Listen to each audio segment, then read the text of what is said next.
Dear students, good morning to all of you. आज हम gravitation का एक और लेसन नीट और जेई स्टूडेंट्स के लिए ले रहे हैं। इस लेसन का पहला क्वेश्चन आपके सामने लिखा हुआ है। 3 equal masses m are placed at 3 vertices of an equilateral triangle of side A. The gravitational force exerted by this system on another particle of mass m placed at the midpoint of a side. तो 3 equal masses एक triangle equilateral triangle के तीनों vertices पे रखे हुए हैं और एक साइड के मिड पॉइंट पर एक और मास, उतना ही मास m और रख दिया गया। तो इस फोर्थ मास के ऊपर कितना फोर्स अप्लाई होगा ये आपको बतलाना है। तो just take 1 minute to solve this problem.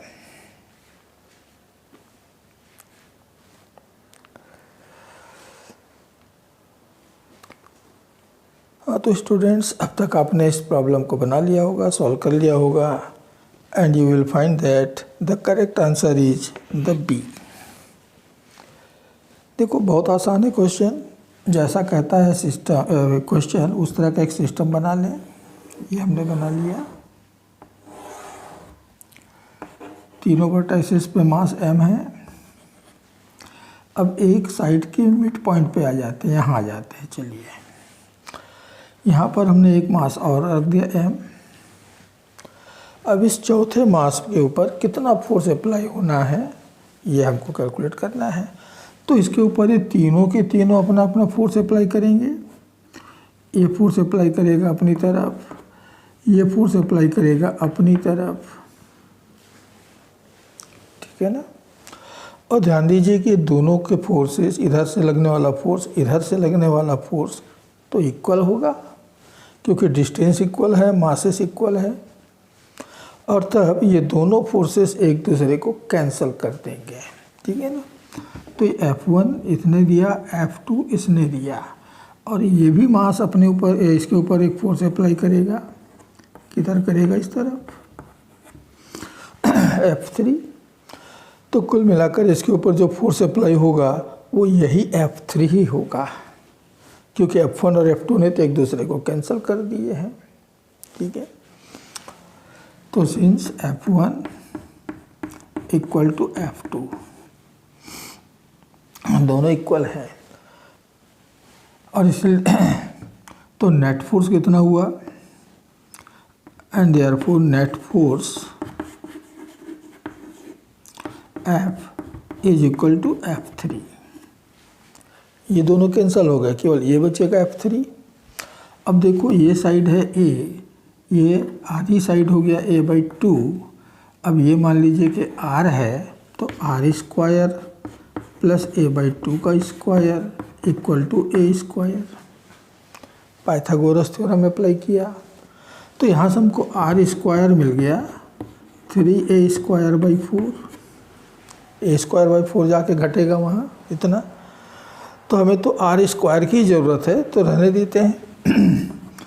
तो G first mass m, second mass भी m, तो m² हो गया अपॉन R²। अब R² की वैल्यू रख रहे हैं बस, तो 3A² और ये 4 जो है वो ऊपर चला जाएगा। तो it is 4gm² upon 3A²। इतना नेट फोर्स इस फोर्थ पार्टिकल पर अप्लाई होगा जो कि एक साइड के मिड पॉइंट पे रखा हुआ है।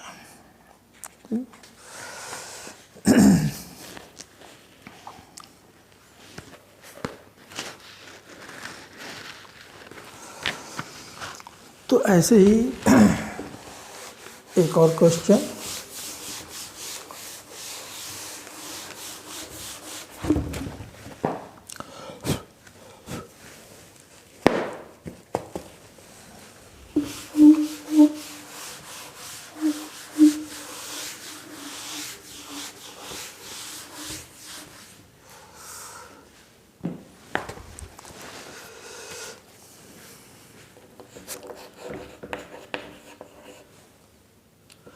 3 uniform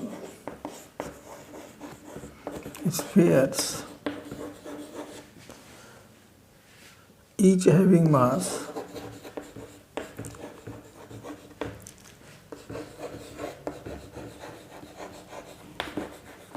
m and radius r.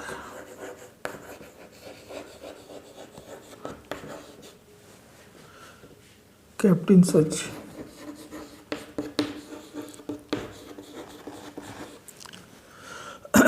a way that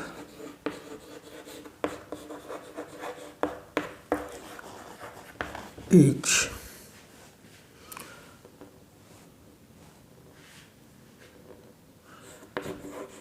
touches the two other.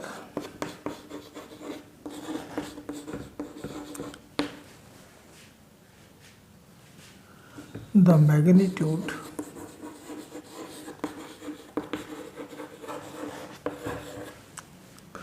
of the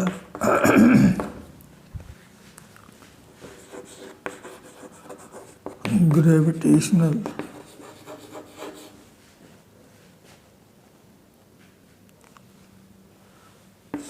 force on any sphere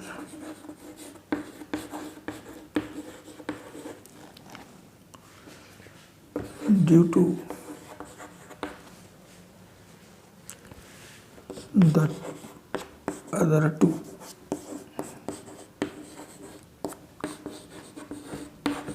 H.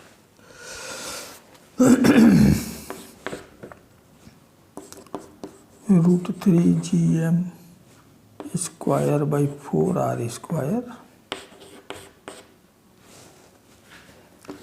इधर ले लेते हैं GM square by 4R square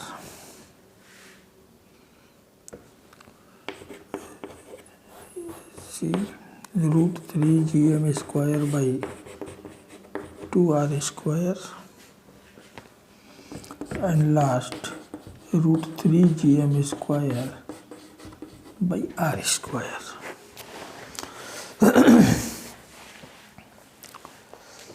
Now the students, just take again 1 minute to solve this problem.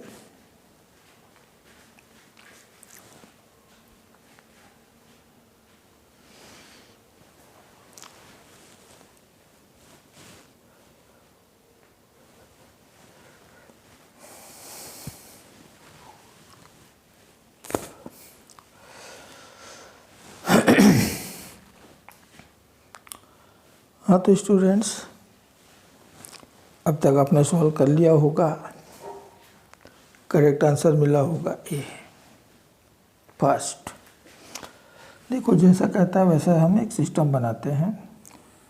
ये दो sphere identical sphere एक दूसरे को touch करते हुए हमने रख दिए और एक तीसरा स्फीयर इन दोनों को टच कर रहा है, तो तीनों एक दूसरे को टच कर रहे हैं।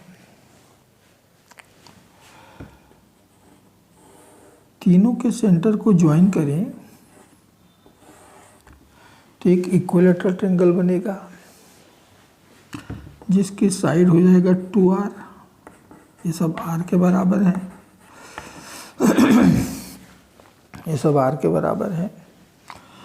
तो ये जो स्फीयर होगा इस पर जो फोर्स अप्लाई करेगा अपनी तरफ अट्रैक्ट करता है तो हमेशा, और ये अपनी तरफ अट्रैक्ट करेगा। मान लीजिए कि इसने F1 और इसने अट्रैक्ट किया बाय द फोर्स F2। पहले ने F1 और दूसरे ने F2 फोर्स से अट्रैक्ट किया हुआ है, तो रिजल्टेंट, इन दोनों का रिजल्टेंट फोर्स जो होगा वही आपका करेक्ट आंसर होगा। तो F1 और F2 के बीच कितना एंगल हुआ, तो भाई तो ये तो इक्विलैटरल ट्रायंगल है इसलिए 60 डिग्री हुआ।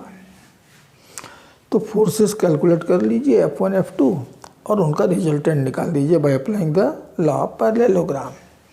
तो F1 या F2 दोनों के मैग्नीट्यूड इक्वल होंगे और कितना होगा, तो GM यानी M स्क्वायर अपॉन डिस्टेंस का स्क्वायर, तो 2R का स्क्वायर।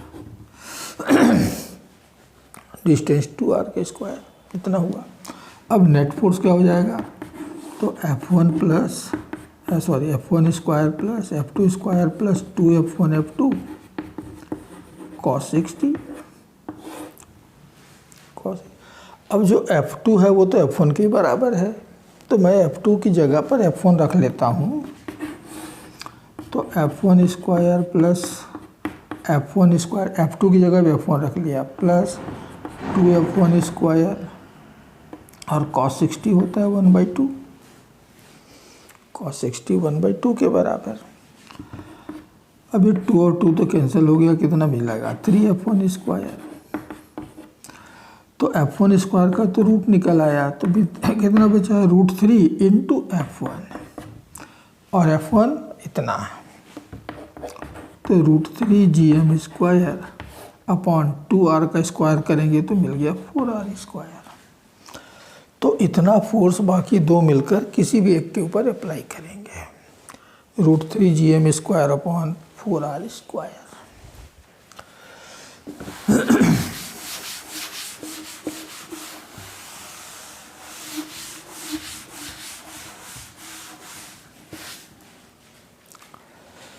तो चलिए अगले क्वेश्चन पे हम आते हैं।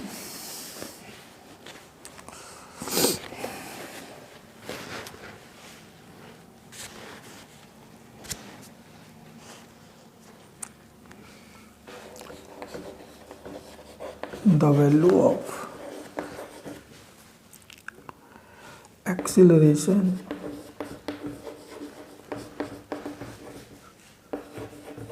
due to gravity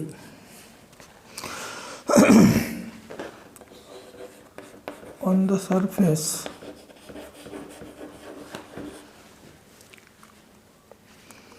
of Earth is x at altitude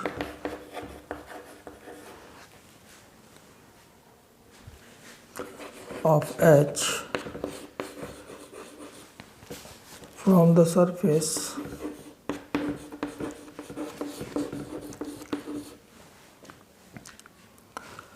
the value is y if r is the radius of Earth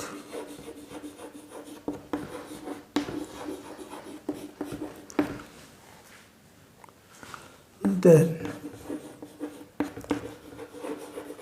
value of h is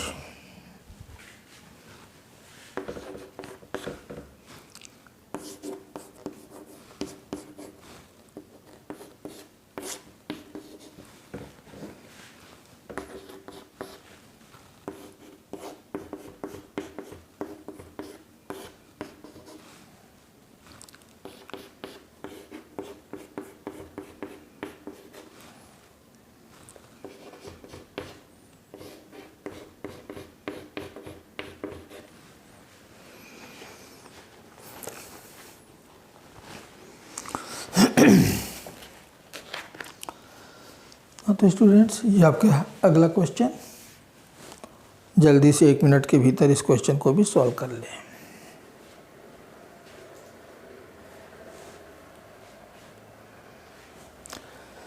तब तक आपने क्वेश्चन सॉल्व कर लिया होगा। देखो, ग्राउंड पर एक्सेलरेशन ड्यू टू ग्रेविटी होता है GM/r स्क्वायर, और h हाइट पर एक्सेलरेशन ड्यू टू ग्रेविटी मिलता है GM/r प्लस h का स्क्वायर।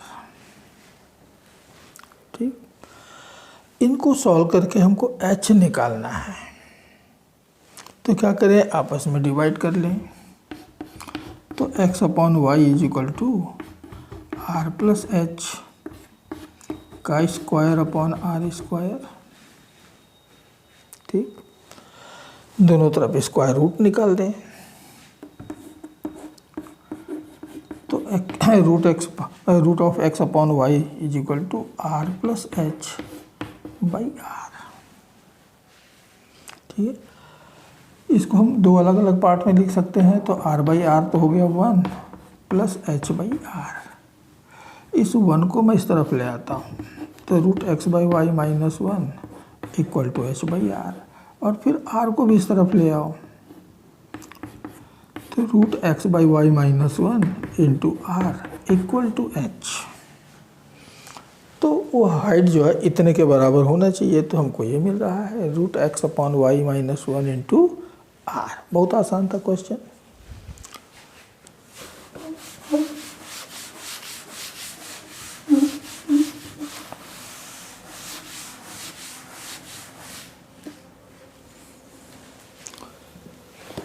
तो come to the next question.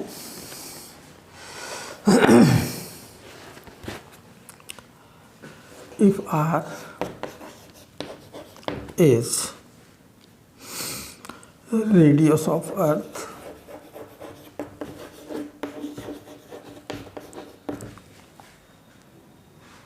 the height above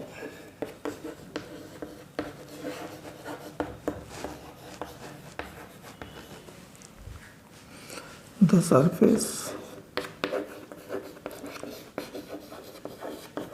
of Earth where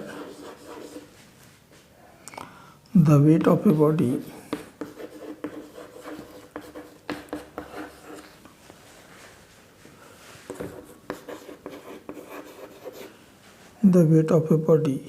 is 36% less than its weight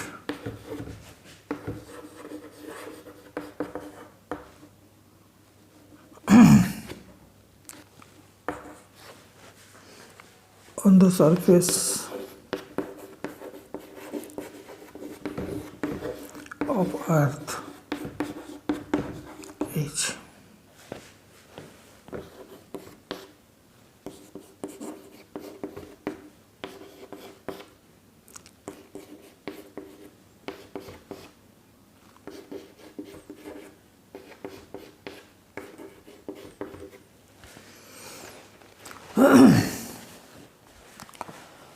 तो बच्चों ये है आपका नेक्स्ट क्वेश्चन। ये भी क्वेश्चन 1 मिनट के भीतर आपसे सॉल्व हो जाएगा, कोशिश करके देखिए। तो स्टूडेंट्स अब तक आपने सॉल्व कर लिया होगा। वेट होता है mg, weight w is given by mg।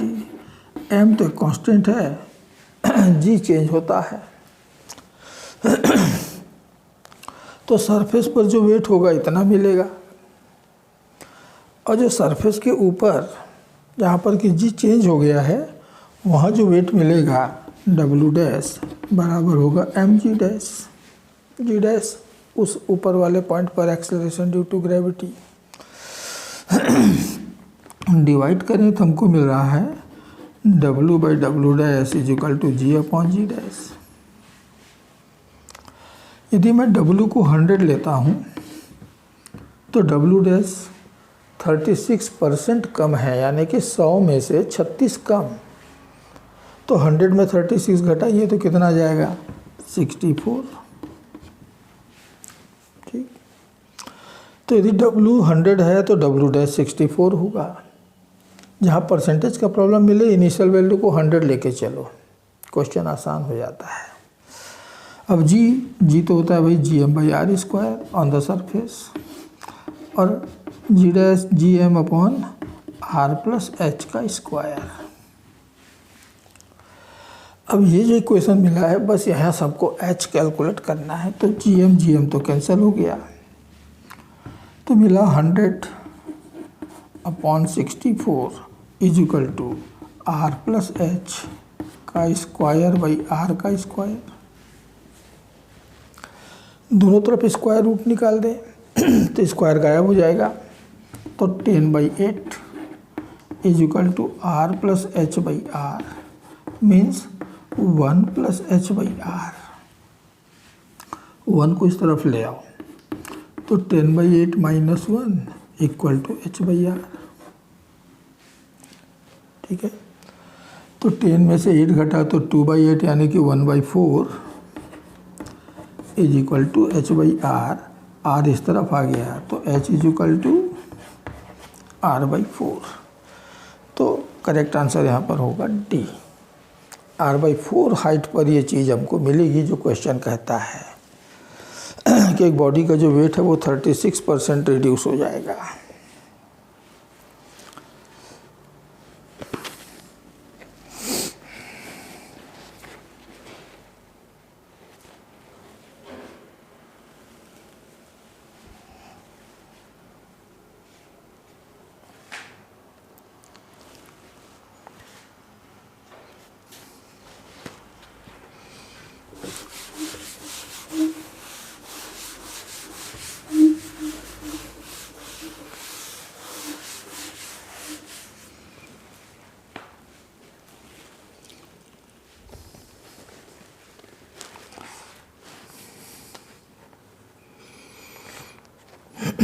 तो अगला question,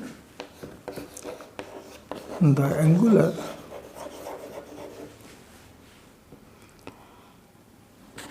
velocity of the angular velocity of earth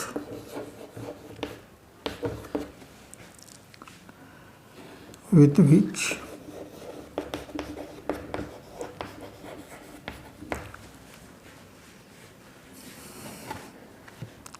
it has to rotate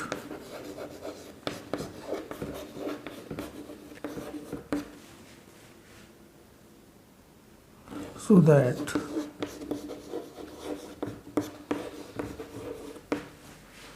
that the acceleration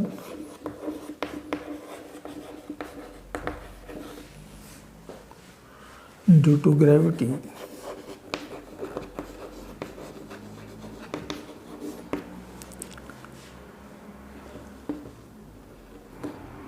on 60-degree latitude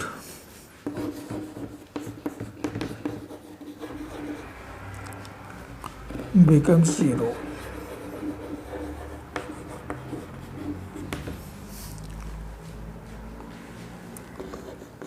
answer दे रखा है 3√g/r,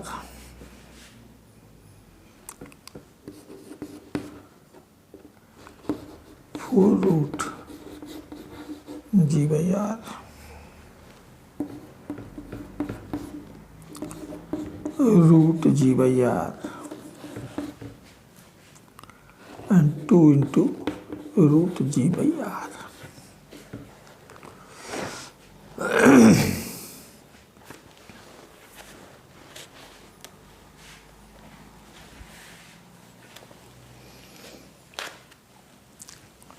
तो लैटिट्यूड पे किस तरह से चेंज होता है वो फार्मूला लगाओ तो क्वेश्चन आपका 1 मिनट के भीतर बन जाएगा।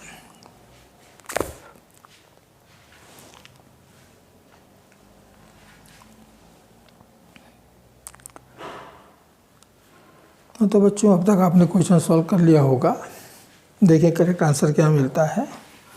किसी लैटिट्यूड लैम्डा पर जो g की वैल्यू आती है g' बराबर होता है g minus r omega square cos square lambda, इतना मिलता है। Omega is the angular velocity of rotation of earth about its own axis. अब ये इतना होना चाहिए, ओमेगा की वैल्यू इतना होना चाहिए कि वहाँ एक्सेलरेशन 0 हो जाए, नेट एक्सेलरेशन वहाँ पर 0 हो जाना चाहिए।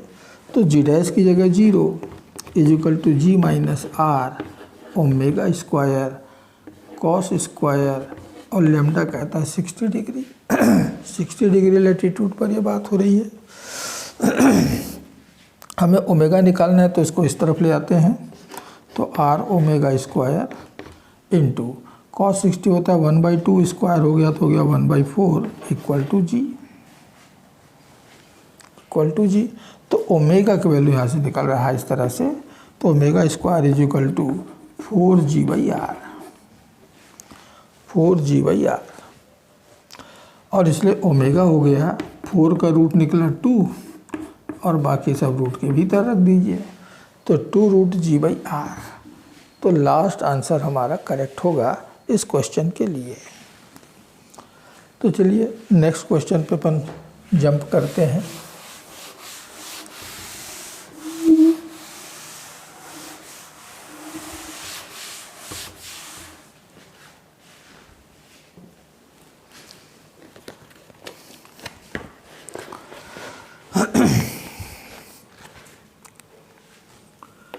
The amount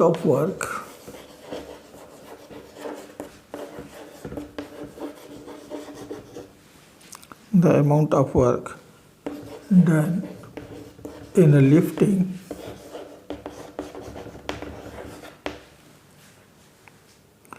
a body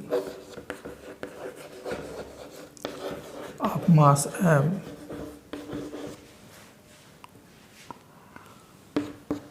from the surface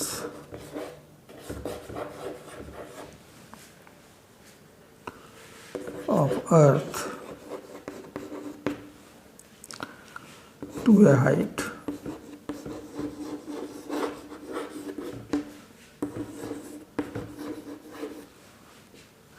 equal to twice the radius of the Earth is.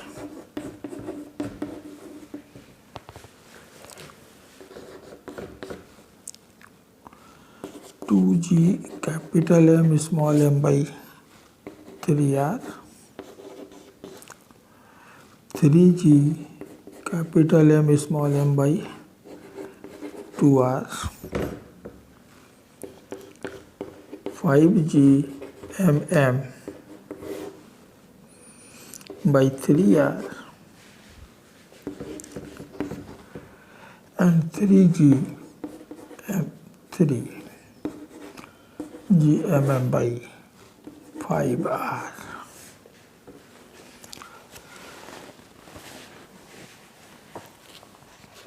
बच्चों वीडियो पॉज करो। ये क्वेश्चन भी बहुत कठिन नहीं है, आसानी है, इसलिए 1 मिनट से भी कम समय लगना चाहिए।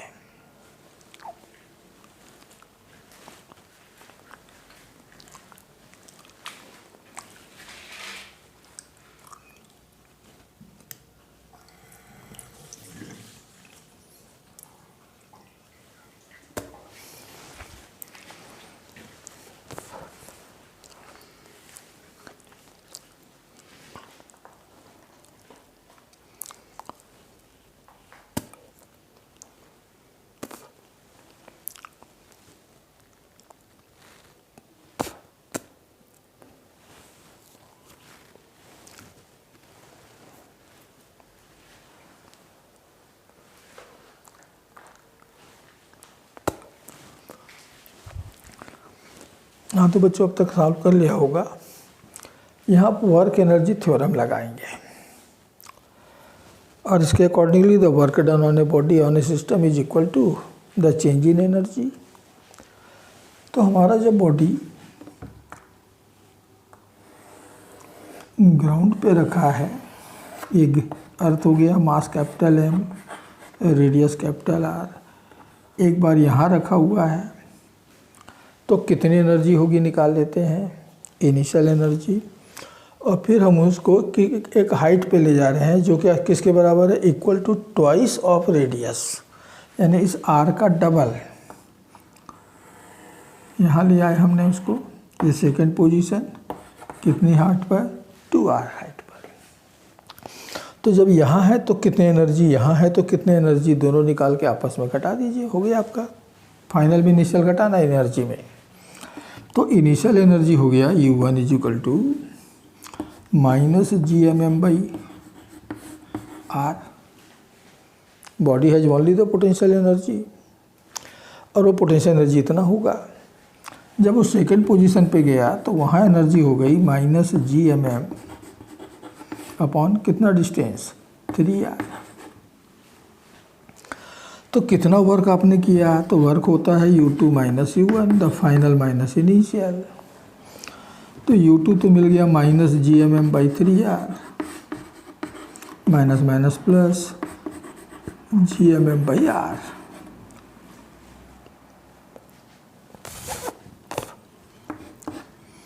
तो 3R एलसीएम आ गया, इसको पहले ले लेता हूँ मैं। तो 3 GMM माइनस GMM, तो कितना मिला? 2 GMM/3R। बहुत आसान था। तो ये इतना वर्क हमको करना पड़ेगा, 2 GMM/3R। ग्राउंड पे रखे हुए बॉडी की एनर्जी माइनस GMM/R होती है, इसको याद रखना। This is in the form of potential energy.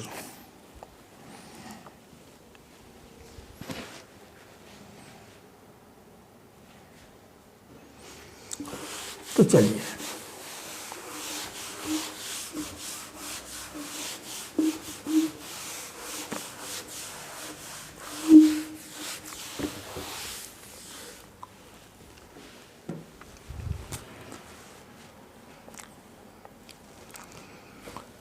the magnitude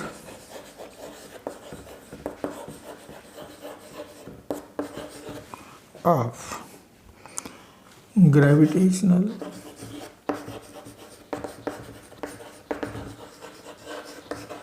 potential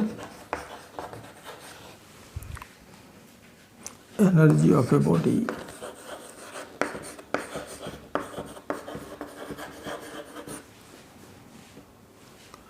at a distance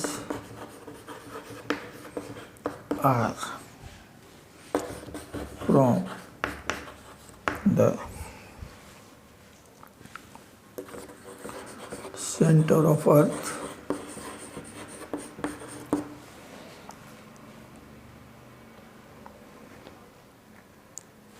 is V. Its height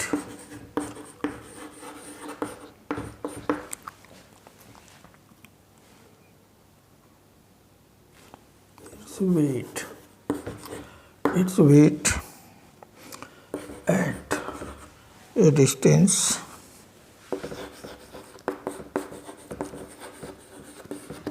r from center of earth is V/R, V/4R, V/2R, 4V/R।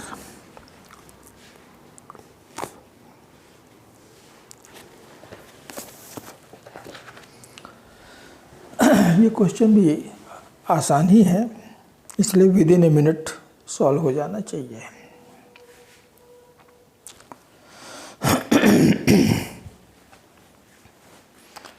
तो देखो, अब तक आपने क्वेश्चन सॉल्व कर लिया होगा।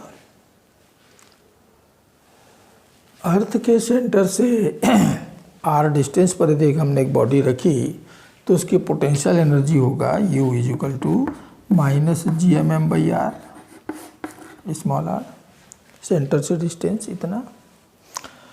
अब बॉडी का वेट W बराबर होता है mg, और g सेंटर से 2r डिस्टेंस पर, तो m × GMM/2r का स्क्वायर, सॉरी GM/2r का स्क्वायर इतना होगा। तो बस इसको देखिए, तो मिला GMM/4r²। अब यदि मैं केवल मैग्नीट्यूड लूँ, माइनस साइन को छोड़ दूँ, माइनस साइन तो केवल एक नेचर बता रहा है एनर्जी का। तो एनर्जी का जो मैग्नीट्यूड होगा, माइनस साइन को छोड़ दीजिए, तो GMM/r के बराबर, तो G भी है, M भी है, M भी है और R भी है। इतने की जगह पे हम रख लेते हैं V। GMM/r की जगह पे रख लिया V। क्या क्या बच गया? 4 बचा और एक R बचा। तो कितना होना चाहिए? V/4R के बराबर उसका वेट वहाँ पर मिलेगा। चलिए नेक्स्ट क्वेश्चन पे आते हैं।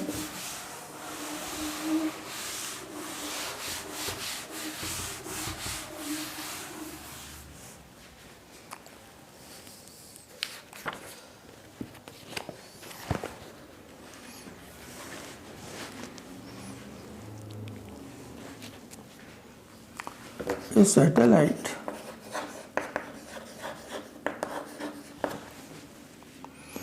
is revolving very close to a planet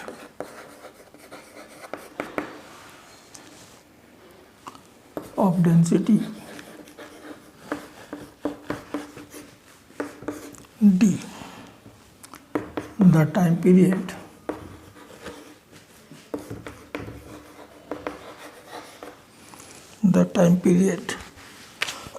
of revolution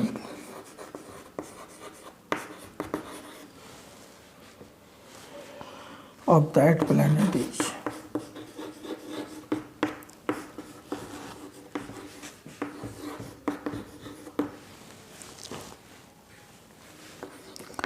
answer दे रखा है √3π अपॉन dg √3π अपॉन dg का क्यूब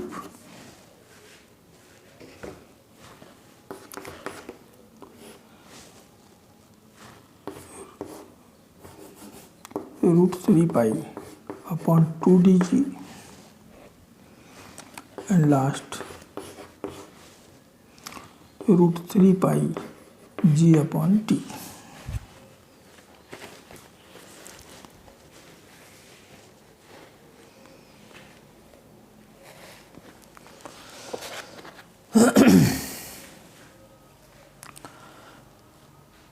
तो बच्चों भी करना है, 1 मिनट के भीतर क्वेश्चन सॉल्व कर लीजिए। ये भी एक आसान क्वेश्चन है।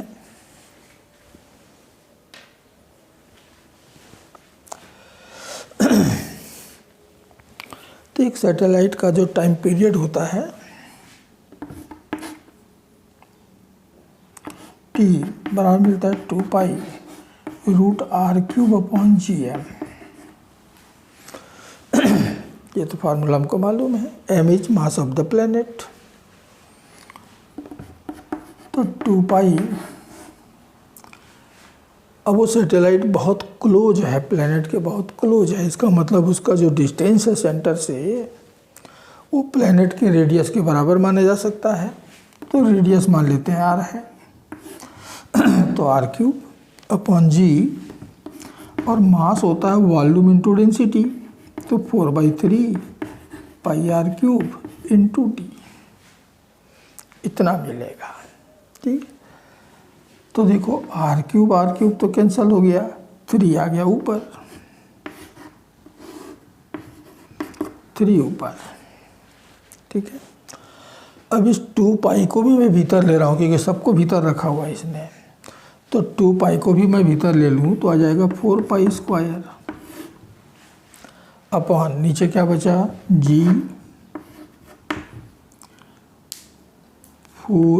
3 तो हमने ऊपर कर लिया, 4πd। तो 4 और π ये कैंसिल हो गए, 1 π ऊपर बचेगा, तो क्या बच गया लास्ट 3π अपॉन gd। इतना टाइम पीरियड ऑफ रिवॉल्यूशन हमको मिलना चाहिए। तो क्वेश्चन बहुत आसान था।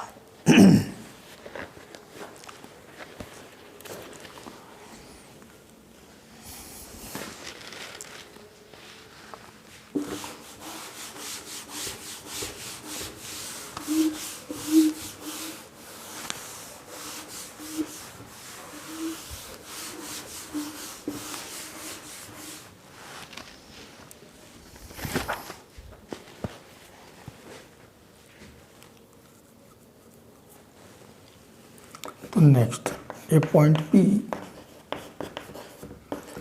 on the axis of a ring of mass m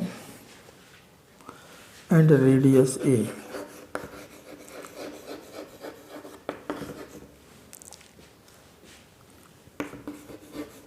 at a distance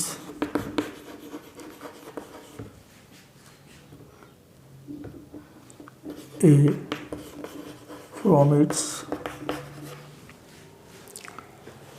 center C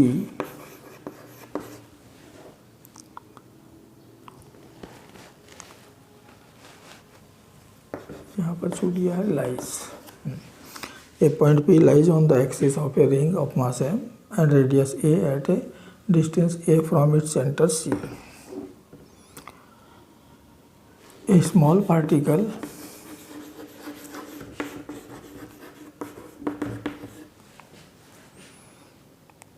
starts from P and reaches at C under gravitational attraction only. Its speed at C will be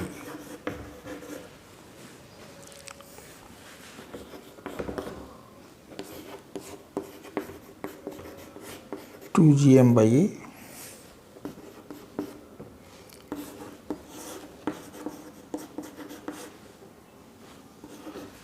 by A 1 minus 1 by root 2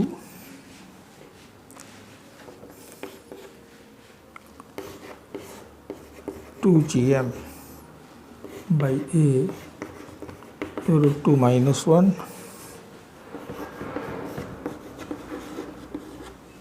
0.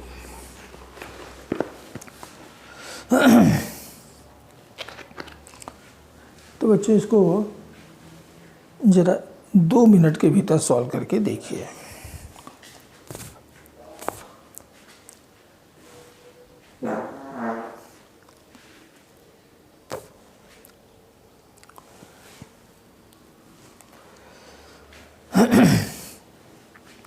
हाँ तो students अब तक आपने इसको solve कर लिया होगा। देखो एक रिंग और उसका एक्सिस रेडियस कहता है ए और उस पॉइंट जो यहाँ पर हमने रखा है एम उसका सेंटर से डिस्टेंस भी कहता है ए और फिर हमने इस पार्टिकल को रिलीज कर दिया, छोड़ दिया, फ्री कर दिया तो क्या होगा, ये रिंग उसको अपनी तरफ अट्रैक्ट करेगा by applying a force F and therefore the mass proceeds towards the point C. तो जब वो सी पर पहुंचेगा तो कितनी स्पीड से पहुंचेगा ये हमको बतलाना है। इस पूरे रिंग का मास कैपिटल एम है तो पूरा रिंग का मास और इस पार्टिकल का मास के बीच का जो डिस्टेंस होगा वो तो इतना मिलेगा। अब पोटेंशियल एनर्जी केवल मासेस के डिस्टेंस पे डिपेंड करता है मासेस किस पोजीशन पे रखें उस पर डिपेंड नहीं करता। तो जिस समय आपने उसको छोड़ा था, रिलीज किया था यहाँ से, इस समय उसके पास केवल पोटेंशियल एनर्जी है, ओनली द पोटेंशियल एनर्जी।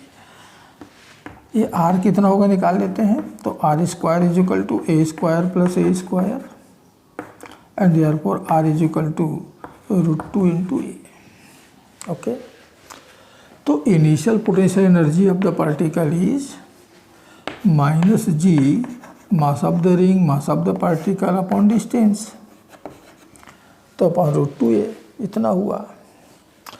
अब वो पार्टिकल यहाँ पहुँच गया, जब यहाँ पहुँचा है तो इसके पास वेलोसिटी मान लीजिए v आ गई। तो इसके पास अब दो एनर्जी हो गए, एक तो काइनेटिक एनर्जी और दूसरी potential energy due to this two masses. ठीक है, तो फाइनल एनर्जी हो गया the potential energy half mv²।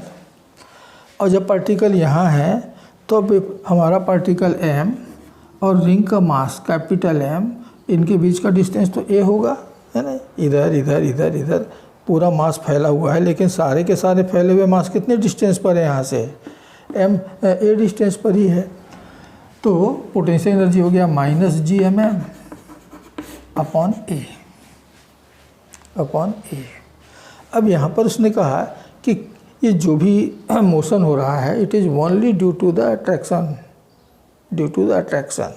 Internal attraction. तो यहाँ पर कोई एक्सटर्नल फोर्स अप्लाई हुआ नहीं है और इसलिए सिस्टम की एनर्जी तो कांस्टेंट बना रहेगा। तो U2 is equal to U1 by applying law of conservation of energy.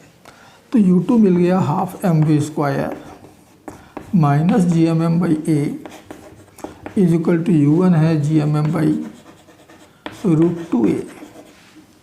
इतना। तो देखो स्मॉल m तो सब जगह से कैंसिल हो रहा है, कॉमन है, कैंसिल हो गया। तो ½ इज इक्वल टू, इसको मैं इस तरफ ले आता हूँ, GM/a, यहाँ पर माइनस साइन छूट गया, माइनस था ये, ठीक है। तो GM/a माइनस GM/√2a।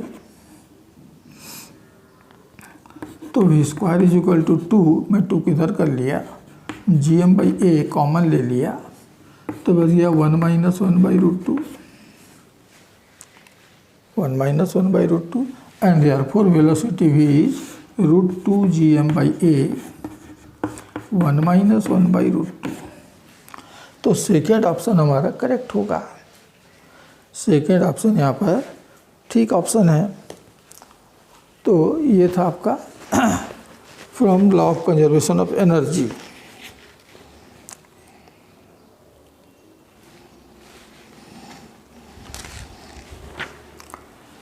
तो अगले क्वेश्चन पे हम आते हैं।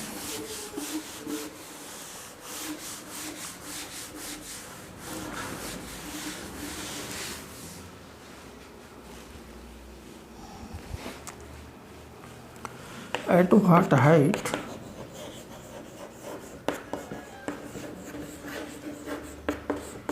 from the surface of earth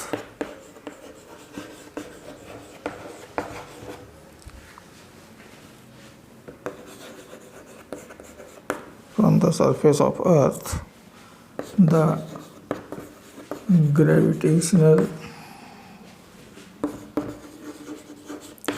potential and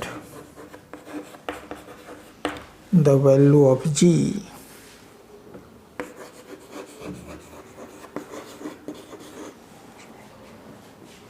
are -5.4 into 10⁷ joule पर kilogram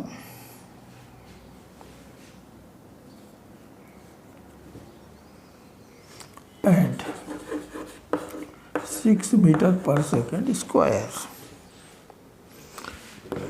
respectively.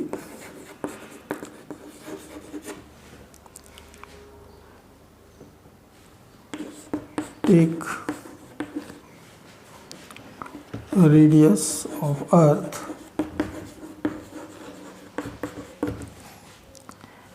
equal to 6400 kilometer. तो answer is 2600 kilometre, 1600 kilometre, 1400 kilometre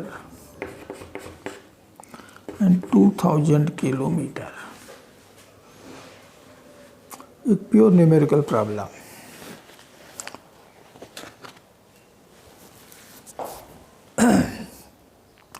तो क्वेश्चन बहुत ज़्यादा डिफ़िकल्ट भी नहीं, बहुत ज़्यादा इजी भी नहीं, और इसलिए 1 मिनट से लेकर 2 मिनट के बीच में बनना चाहिए।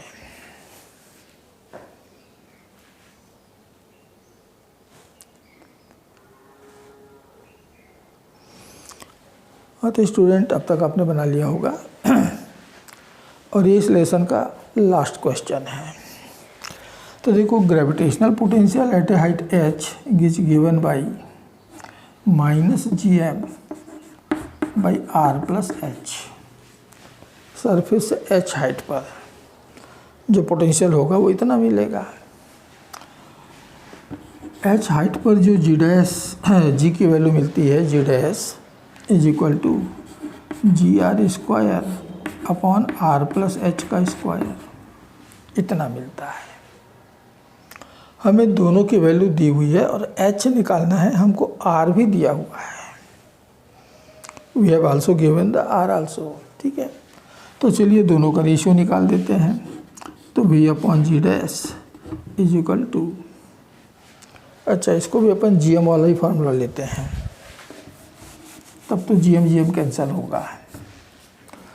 तो जी डैश हो जाता है G M by R plus H का स्क्वायर, इतना, ठीक है। तो देखो बहुत कुछ कैंसिल हो जा रहा है। तो V upon G dash is equal to minus बचा, जी एम कैंसिल हुआ और एक आर प्लस एच कैंसिल हुआ, तो बचेगा केवल आर प्लस एच, केवल आर प्लस एच। अब वी की वैल्यू दे रखा है -5.4 इंटू 10⁻⁷। जी डैश की वैल्यू ये भी हमको दे रखा है 6 is equal to -r minus H, ठीक है। या एक काम कर लें, पूरा यू रखें और माइनस साइन को कैंसिल कर दें, ठीक। अब इस आर को मैं इस तरफ ले आता हूँ तो एच मुझको मिल जाएगा।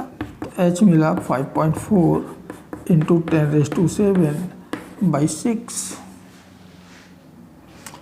और आर इधर आएगा तो हो गया माइनस कितना 6400 इंटू 10⁻³ इन मीटर। ये किलोमीटर में दिया था, उसको मीटर बना लिया, इतना हो गया। 6 से डिवाइड किया तो 0.9 इंटू 10⁻⁷ माइनस 0.64 इंटू 1 2 3 और ये 3 10⁻⁶। तो मैं 10⁻⁶ को कॉमन ले लेता हूँ, तो यहाँ से 10 इंटू 0.9 यानी कि 9 माइनस 0.64,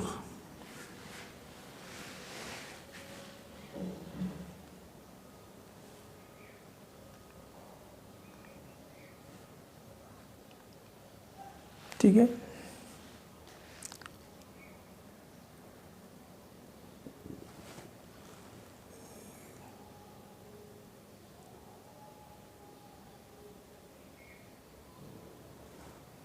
कोई डेटा गड़बड़ है क्या?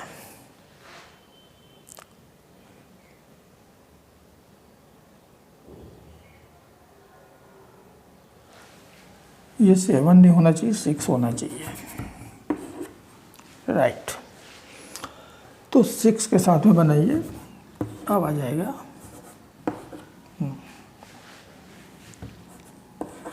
तो 10⁻⁶ मैंने कॉमन लिया तो आ गया 0.9 यहाँ पर।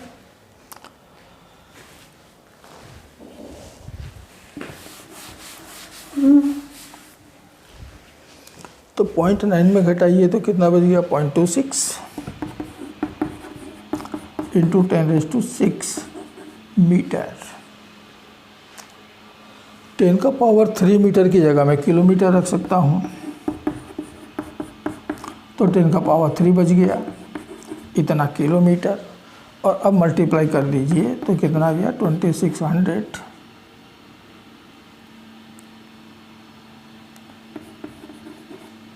किलोमीटर।